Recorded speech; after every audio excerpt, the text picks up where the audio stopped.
को आदि आत्मा नमो।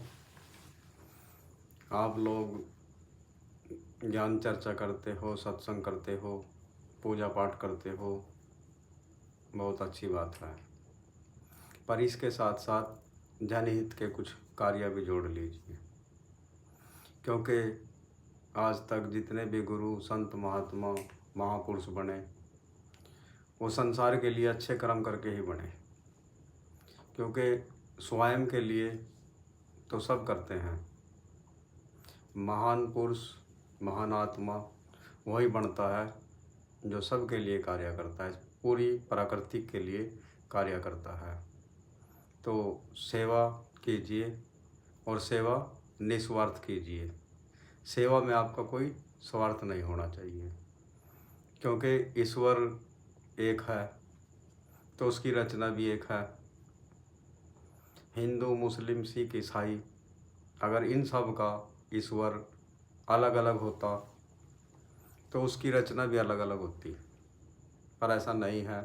हिंदू मुस्लिम सिख ईसाई सब उसकी रचना है और एक है। तो इसका मतलब ये है कि सबका पिता एक है। तो उसको पहचानिए, वो घट घट के अंदर विराजमान है कि वही पशु, वही पक्षी, वही कीड़ा पेड़ जंगल घास, वही मनुष्य, वही देवता, वही जल पृथ्वी आकाश, वही हिंदू, वही मुसलमान, वही सिख ईसाई, और सब ही उसके दास हैं। वो है सबका साईं।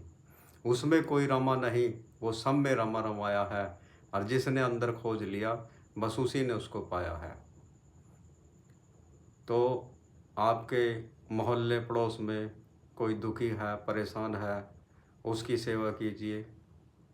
जितना आपसे बनता है उसके लिए कीजिए, क्योंकि ईश्वर आपसे तभी खुश होगा जब आप इस प्रकृति के लिए ज़्यादा से ज़्यादा सहयोग करेंगे, इसकी रक्षा करेंगे। क्योंकि गुरु संत महात्मा जितने भी हुए सब ने एक ही संकेत दिया कि इस प्रकृति की सेवा करनी है। और आज तक जो भी महान बना है वो इस सृष्टि की, इस मृत्यु लोक की रक्षा करके ही महान बना है। एक भजन आनंदी, एक कर्म आनंदी। जो व्यक्ति भजन का आनंद लेता है वो स्वयं का ही भला कर सकता है, और कर्मशील व्यक्ति सैकड़ों का, हजारों का, लाखों का भला कर सकता है कर्म के द्वारा। तो कर्म प्रधान है। जैसा बोओगे वैसा आपको मिलेगा, क्योंकि जो आप ईश्वर से मांगते हो ईश्वर आपको वो नहीं देगा। आपको योग्यता पैदा करनी पड़ेगी कर्मों के अनुसार। जैसा आपने कर्म किया वैसा ईश्वर आपको प्राप्ति देगा। और दूसरों से घृणा नहीं करनी, जलना नहीं है किसी से, क्योंकि अगर आप किसी से घृणा करते हो तो आप वो घृणा ईश्वर से करते हो। जब ईश्वर सब के अंदर मौजूद है तो सबका आदर सम्मान, मान सम्मान सबको दीजिए। ऐसा करने से ही आपकी भक्ति श्रेष्ठ होगी, क्योंकि आपका पुरुषोत्तम तभी महान बनेगा, आपका इंसानियत होने का स्तर तभी ऊंचा उठ सकता है जब आप इंसानियत के लिए कुछ करेंगे। ज्ञान चर्चा भी कीजिए, उसकी पूजा पाठ भी कीजिए, उसकी प्राप्ति भी कीजिए, पर इंसानियत के लिए अच्छे कर्म करना मत छोड़िए। अच्छे कर्म से धन कमाया हुआ श्रेष्ठ लाभ देता है। अगर आप बुरे कर्म करके किसी की आत्मा दुखाकर धन कमाते हो तो आपको मुक्ति के द्वार तक नहीं लेके जाएगा, आपका आगे का रास्ता रोक देगा। तो अगर आगे का रास्ता बनाना है तो किसी की आत्मा ना दुखाइए, किसी का हृदय मत दुखाइए, किसी को दुख मत दीजिए। आपका शरीर है, इसका घमंड मत कीजिए, क्योंकि ये शरीर विनाशकारी है और इसका विनाश निश्चित है। जल, पृथ्वी, अग्नि, आकाश, पवन, 5 तत्व से मिलकर यह शरीर बना है। यूँ कह लो कि समझौते की सरकार। तो समझौते की सरकार का कोई भरोसा नहीं हुआ करता कि वो कब टूट जाए। तो ऐसा ही यह शरीर है, इसका कोई भरोसा नहीं कि इसको छोड़कर कब जाना पड़ जाए। तो इसका अहंकार गुरु मत कीजिए, क्योंकि इस शरीर की यात्रा शमशान घाट तक हुआ करती है। आगे का सफ़र मन को तय करना पड़ता है, क्योंकि किए अनकिए का, पाप और पुण्य का फल मन को भोगना पड़ता है।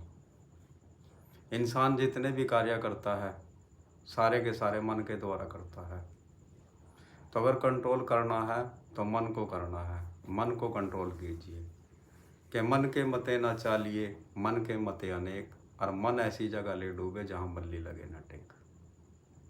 तो इस मन को अच्छे कार्य में लगाइए, क्योंकि जहाँ गलत संगत होगी, गलत विचार होंगे, वहाँ मन बहुत जल्दी लग जाया करता है। तो ये बहुत बड़ी शक्ति है, इसको धीरे धीरे करके ही मनाना पड़ता है। इसको सत्संग की लाइन दीजिए, गुरु की लाइन दीजिए, अच्छे कर्मों में लगाइए, तो धीरे धीरे करके आपका भी अस्तित्व बढ़ा देगा। क्योंकि जब तक मन आपको नहीं कहेगा कि गुरु के द्वारे जाना है, तब तक आप नहीं जा सकते। मन, काम, क्रोध, मोह, लोभ, अहंकार, 5 विकारों का समूह। तो इसको कुछ लोग कहते हैं कि इन 5 का विनाश कर दीजिए, इनको ख़त्म कर दीजिए, पर ऐसा नहीं है। अगर आपने इन 5 को ख़त्म कर दिया तो फिर आपका जीवन नहीं चल सकता। क्योंकि क्रोध, अगर आपका बच्चा गलत चलता है तो समय पर आपको क्रोध करना पड़ेगा उसको सही दिशा देने के लिए। मोह, अगर आपके घर के अंदर कोई मेहमान आता है, आपसे मिलने आता है, तो आपको मोह विकार को चेतन करना पड़ेगा। अगर आप मोह को चेतन नहीं करेंगे तो वो सोचेगा कि ये मेरे आने से दुखी हो गया। लोभ, जहाँ आप काम करते हैं, अगर आपने वहाँ जो मजदूरी की और उसको लेने का लोभ नहीं दिखाया तो आप उससे मजदूरी नहीं ले सकते, अपनी सैलरी नहीं ले सकते। तो ये 5 से भी संसार चला करता है।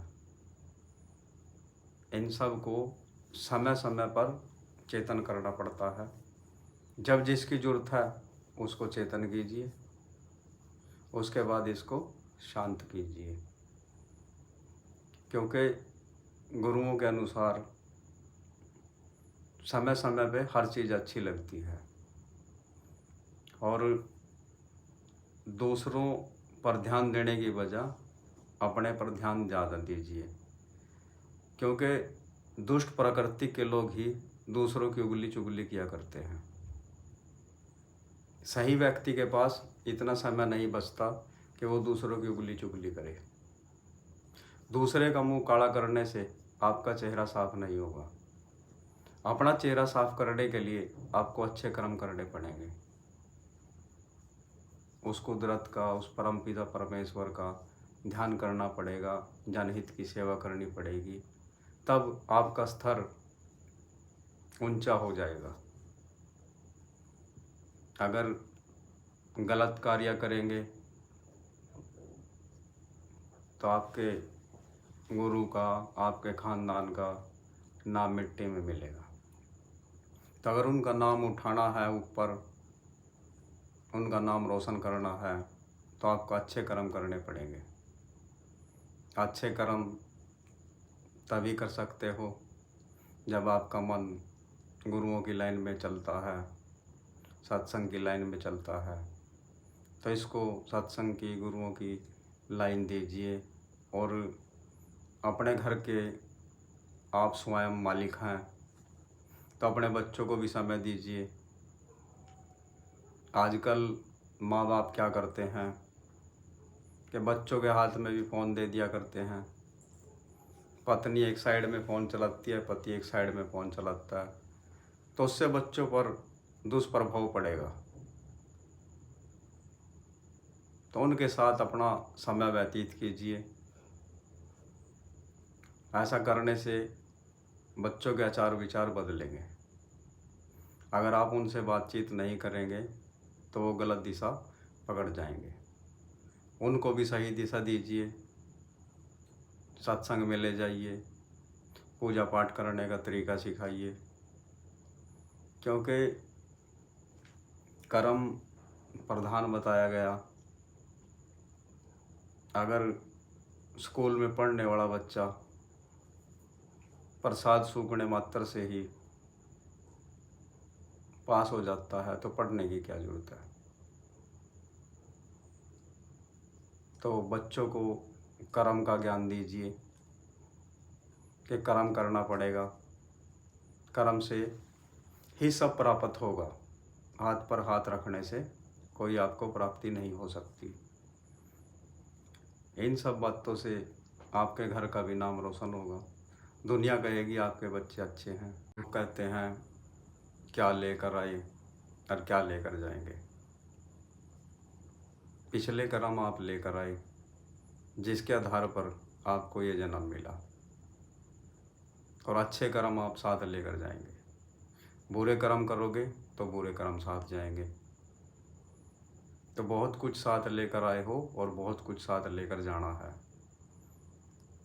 तो अच्छे कर्म अपने जीवन में जोड़ लीजिए, तो इससे आपका भी उद्धार होगा, आपके साथियों का भी उद्धार होगा, आपके मोहल्ले पड़ोस का भी उद्धार होगा। आज के लिए इतना ही काफ़ी है। सभी को आदि आत्मा।